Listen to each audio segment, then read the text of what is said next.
Agora nós vamos falar de medidas de posição e medidas de dispersão, né? Então essas são as nossas medidas numéricas para tentar descrever um conjunto de dados através de medidas numéricas. As medidas de posição ou medidas de centralidade, elas estão preocupadas em encontrar o centro daquela amostra, né? Em tentar representar qual é o centro daquela amostra, qual é o meio daquela amostra. Então, a primeira medida de posição é a média, aquela média que todo mundo conhece, né? Que pode ser uma média ponderada ou uma média normal, né? É a média aritmética, onde eu pego todo mundo, somo e divido por N. Essa média todo mundo sabe trabalhar com ela e a gente sabe que o objetivo dela é tentar representar qual é o meio dessa amostra.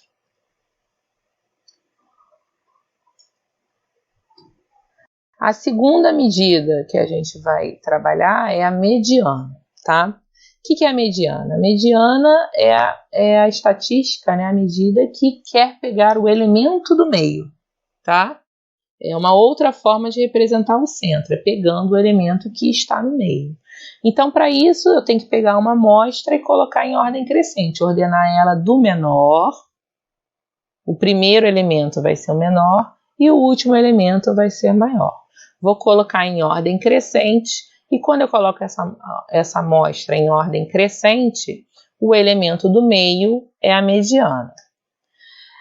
Então, a mediana é a amostra do meio e repara que se a minha amostra for ímpar, eu tenho um elemento no meio e esse elemento do meio é a mediana, né? Então, por exemplo, se eu tenho 25 amostras, o elemento 13 é o elemento do meio e vai ser o valor dele, vai ser a minha mediana. Agora, se eu tenho uma amostra de tamanho par, por exemplo, se eu tenho 24 elementos, eu não tenho ninguém no meio. Então, a minha mediana vai ter que ser a média dos dois elementos do meio. Então, por exemplo, se eu tenho 24 amostras, não tem ninguém que esteja ali no meio. Eu tenho que pegar o elemento 12, ordenar minha amostra do menor para o maior, vou pegar o 12º elemento, o elemento 12, e o elemento 13, vou somar o valor dos dois e dividir por 2. Esse meio do meio, a média desses dois do meio, vai ser a minha mediana. E finalmente a moda. A moda é a medida mais frequente, a medida que mais se repete, né? O próprio nome moda que a gente conhece lá da nossa vida cotidiana, né? A moda, tal roupa está na moda, ela tem o mesmo sentido do moda aqui. É aquele elemento que mais se repete. Quando determinada roupa está na moda, é que todo mundo está usando, então aquela roupa está se repetindo, né? Então, moda vai ser o elemento mais frequente. Pode parecer que não, mas na verdade essas três medidas de posição estão indo para o mesmo lugar, que é o centro da amostra, tá? O objetivo delas é chegar no mesmo lugar, no meio, lá no centro dessa amostra, naquele ponto que representa o centro da amostra. Então, repara, se eu tenho um elemento que se repete muito, ele vai ser a moda, tá? Por outro lado, se ele se repete muito, a tendência a ele estar no meio, quando eu ordeno os dados em ordem crescente, quanto mais ele se repete, mais ele vai aparecer, ou seja, vai aumentar a chance dele estar no meio dessa amostra e ser a mediana. Por outro lado, quanto mais esse ponto se repete, mais na hora do cálculo da média, eu vou somar o mesmo valor, né? É como se estivesse ficando para assim, soma 7, mais 7, mais 7, mais 7, mais 7. Então, a tendência é esse valor que se repete muito, puxar a média para ele. Então, a tendência é a média convergir para a moda, assim como a mediana vai estar convergindo para a moda. E essas três medidas, a tendência, quanto mais os valores se repetem, mais eles convergem para o centro da amostra. E, finalmente, agora, as medidas de dispersão. O que são as medidas de dispersão? As medidas de dispersão, elas, diferentes das medidas de centralidade, elas estão querendo quantificar o quanto esses dados estão longe desse meio, né? Então, por exemplo, se a gente tem uma turma onde todo mundo tirou 5, a média é 5, e essa média é bem representativa do que aconteceu. Né? Todo mundo tirou 5, a média é 5. Agora, se eu tenho uma turma onde metade tirou 0 e metade tirou 10, essa média também é 5. Só que essa média não é muito representativa do que aconteceu, né? Porque, na verdade, ninguém tirou 5, a média é 5, e foi um panorama completamente diferente da outra turma, onde todo mundo tirou 5. Então, é importante a gente ter a dispersão para ter uma ideia se aquela média é representativa ou não. No primeiro exemplo, a média ser 5 numa turma que todo mundo tirou 5, está dando uma dispersão 0. Está todo mundo bem pertinho da média. No outro exemplo, uma média ser 5 numa turma onde metade tirou 0 e metade tirou 10, está dando uma dispersão muito grande, uma dispersão de tamanho 5, né? Os dados estão muito longe dessa média. Então, é importante a gente medir a dispersão para saber se essa média é real ou não para aquele conjunto de dados. Então, como é que eu vou medir essa dispersão? Eu tenho um conjunto de dados aí ordenado, que são os nossos xi, a gente já aprendeu que toda amostra, o elemento da amostra é chamado de xi, e eu tenho a média ali no meio, né? O que eu quero é medir a distância desses pontos até a média. Então, eu quero medir essas distâncias, né? De cada um desses pontos até a média. A ideia é tirar uma distância média, tá? Então, vou medir a distância de cada um desses pontos até a média para tirar uma distância média.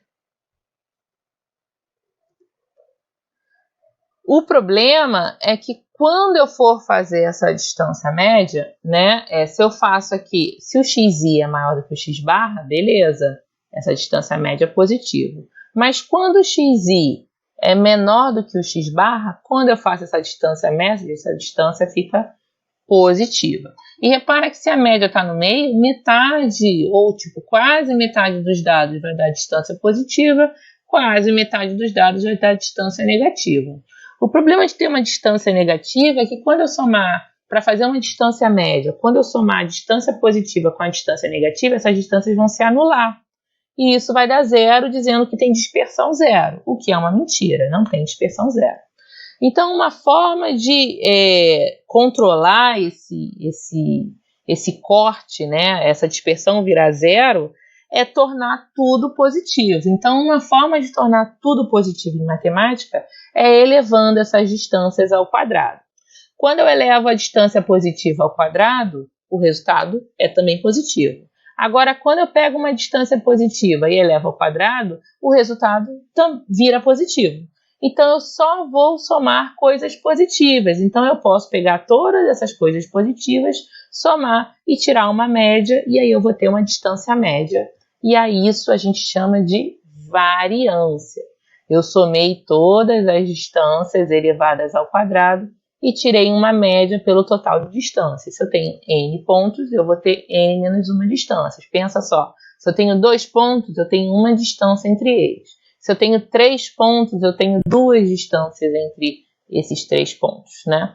Então, eu vou tirar uma média dessas distâncias, tá?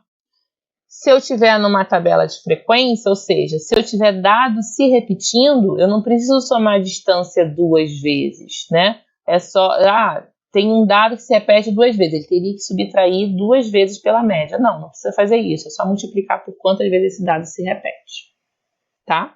Então, essa é a variância, a unidade universal de dispersão. O único problema da variância é que se meus dados estavam em metros, fiz metro menos metro, metro. Quando eu elevei ao quadrado, virou metro ao quadrado. Se meu dado estava em quilo, quilo menos quilo, quilo. Quando eu elevo ao quadrado, quilo ao quadrado. Então, se meu dado estava em percentual, percentual menos percentual, percentual. Quando eu elevo ao quadrado, percentual ao quadrado. Ou seja, a variância ela é uma medida ao quadrado do problema. E isso é um problema, né? Eu não quero ter média em metro e dispersão em metro quadrado. Não faz sentido. Então, para isso, desenvolveu-se o desvio padrão. O que é o desvio padrão? É simplesmente a raiz da variância. É uma forma de a gente voltar para a nossa unidade padrão. Então, se eu estava em metro, a variância foi para metro ao quadrado, o desvio padrão voltou para metro. Então, por isso que a gente escuta falar muito mais em desvio padrão do que variância, porque na prática o que a gente usa é o desvio padrão S, que é a raiz da variância, tá? E essa deve ser a medida de dispersão mais utilizada. Agora, tem problemas em que é interessante saber esse desvio percentualmente, o quão eu estou percentualmente longe da média. eu estou 20% longe da média, eu estou 50% longe da média. Pode ser interessante saber isso. 20% é tolerável, 50% é muito distante da média. Então, quando a gente quer saber percentualmente, a gente faz o coeficiente de variação, tá? Que vai ser dado pelo desvio padrão dividido pela média, e isso vai dar um desvio padrão percentual.